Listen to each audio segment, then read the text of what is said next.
Welcome to this explainer. Today, we're diving into what's honestly the ultimate logistical challenge in global health, getting life-saving vaccines to literally every single person on Earth who needs them. We're going to break down the Gavi 6.0 immunization supply chain strategy. It's this massive, globally coordinated blueprint that runs from 2026 to 2030. So if you're kind of fascinated by how we can engineer these massive, complex systems just to save lives, well, you're absolutely in the right place. Let's just jump right in. Okay, so before we talk about predictive AI and interconnected digital ecosystems, we really need to ground ourselves in the reality on the ground. Because in some of the most remote parts of the world, delivering temperature-sensitive vaccines still looks like a health worker riding a camel. Seriously, that's what we call the last mile, and it is absolutely the ultimate proving ground for everything we're about to talk about. Which brings up a pretty huge question. How do you actually build a supply chain for the hardest-to-reach places on Earth? I mean, how do you make sure a super delicate vial of vaccine survives a trip across a conflict zone, or a blistering desert, or a flooded plain, and still arrives perfectly potent? It's wild to think about.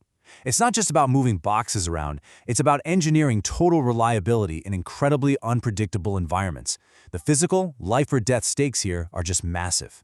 Now, to see where Gavi 6.0 is headed, we kind of have to look back at the groundwork laid by Gavi 5.0 over the last 5 years. And the data actually shows some pretty huge leaps forward. Gavi-supported countries consistently outperformed others across the board in effective vaccine management, or EVM. They rolled out nearly 38,000 cold chain equipment units, which is a massive expansion for safe storage. Plus, they really scaled up digital tracking systems like ELMS and invested big in human capital by expanding their Step 2.0 leadership training. So these wins really set totally new benchmarks. But, despite all that progress, Gavi is super upfront about the cracks still left in the system. We're still looking at fragmented data systems, which makes it really hard to see what's happening end-to-end. There are huge human resource shortages, and honestly, one of the biggest inefficiencies is parallel supply chains. That's where immunization and regular primary healthcare are operating in totally separate silos, basically doing the same work twice. So the new 6.0 goals are targeting these exact vulnerabilities head-on, trying to flip them into resilience, better reach, and just ruthless efficiency. And that brings us to the core of it all, the Gavi 6.0 theory of change. The big realization here is that you can't just throw money at this and expect timely, equitable access to vaccines. You need highly tailored, human-centered solutions.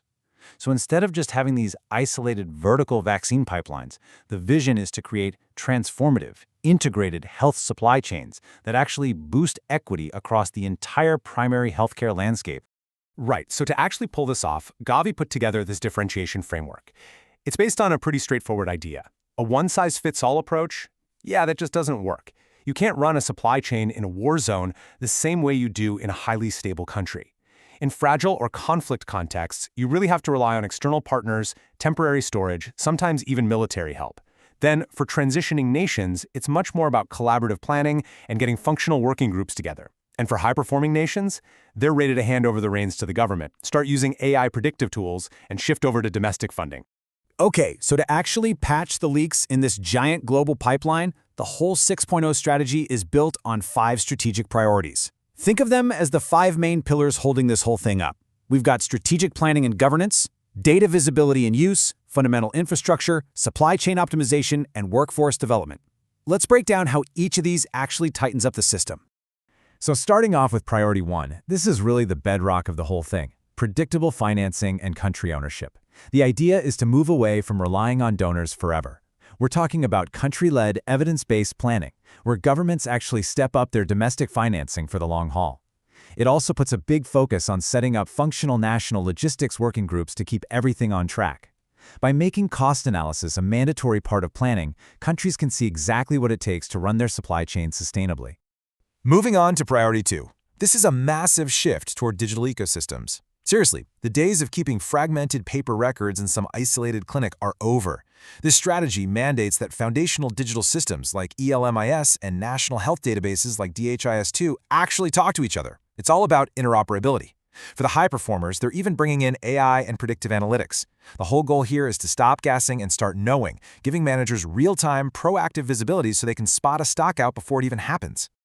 Actually, before we jump to the next pillar, I want to clarify a term you'll hear a lot in this space: Thrive 360. This was scaled up during Gavi 5.0, and it's essentially a foundational data visibility platform. It helps countries refine their metrics and manage stockouts proactively. But the coolest part is that getting Thrive 360 up and running basically preps a country's digital plumbing for the really advanced next-gen stuff, like AI-powered data control towers down the line. Okay, priority 3, fundamental infrastructure. And look, this isn't just about dropping off more refrigerators. It's about building a physical cold chain that is resilient and climate-friendly. They're scaling up these sustainable solarization initiatives, which is huge because it means a clinic's power stays on even if the local grid goes down. It also tackles waste management in a green way, which often gets ignored, and pushes for government-led data-driven maintenance. Because there is no point in buying expensive equipment if nobody is tracking how to keep it running, right? Now, as they try to optimize all this infrastructure, there's this really important concept called smart integration. It's basically the whole philosophy for streamlining the final legs of the journey. Think about it. Why have one truck drop off vaccines and a completely different truck drop off malaria meds at the exact same clinic? Smart integration is all about stopping that duplication by merging these deliveries across the broader primary healthcare system. It's just way more efficient. And that idea feeds perfectly into priority 4, which is supply chain optimization. This is where the whole network gets a major redesign. Gavi is actively pushing to outsource to private sector third-party logistics, or 3PLs, mostly because these private delivery companies already know the fastest, most efficient routes. They're using continuous network analysis and predictive software to run different scenarios and cut out any redundancies. The absolute focus here is finding alternative, super optimized ways to finally speed up those last-mile and zero-dose deliveries. But let's be real, even the best AI and the smartest routing in the world mean absolutely nothing if you don't have a motivated, skilled workforce to actually do the job. So priority 5 is all about the human element. They're deploying supportive supervision along with new digital training tools. They're also heavily expanding mentoring and executive leadership programs like Step 2.0. They're even teaming up with academic institutions to fix pre-service training. The end goal, making supply chain management a highly respected, professional, and inclusive career path. So how do we actually know if all this effort is paying off? Well, Gavi 6.0 bakes accountability right in with some really strict KPIs. Success looks like having over 80% of districts reporting full stock availability for critical vaccines. It means keeping over 90% of all those vaccine fridges and freezers fully functional. And it means pushing overall effective vaccine management scores to at least 80% across Gavi-eligible countries. All of this is tracked through a really deliberate system of monitoring, evaluation, and learning just to guarantee these massive investments are actually delivering real value. This whole transformative shift, it officially kicks into high gear in 2026. That's the turning point where these old, fragmented, parallel systems really start their transition into a fully integrated, digitized machine. And looking out toward the horizon, the finish line for this phase is 2030. By the end of the decade, the target is nothing less than a completely resilient, globally equitable system. One that's tough enough to take a hit, whether that's a climate disaster, a conflict, or even the next global pandemic, and just keep running. We've just covered an incredibly ambitious leap, right? Going from delivering vaccines on camels to utilizing AI-driven control towers. The plans are costed out, the frameworks are locked in, and the digital tools are scaling up. But as we look ahead to this massive 5-year push, I want to leave you with one final thought. With all this integration and advanced analytics, will the last mile, that hardest-to-reach kid in the most remote region on Earth, finally become the very first priority of our global health supply chain? It's definitely a challenge we're going to be watching very closely.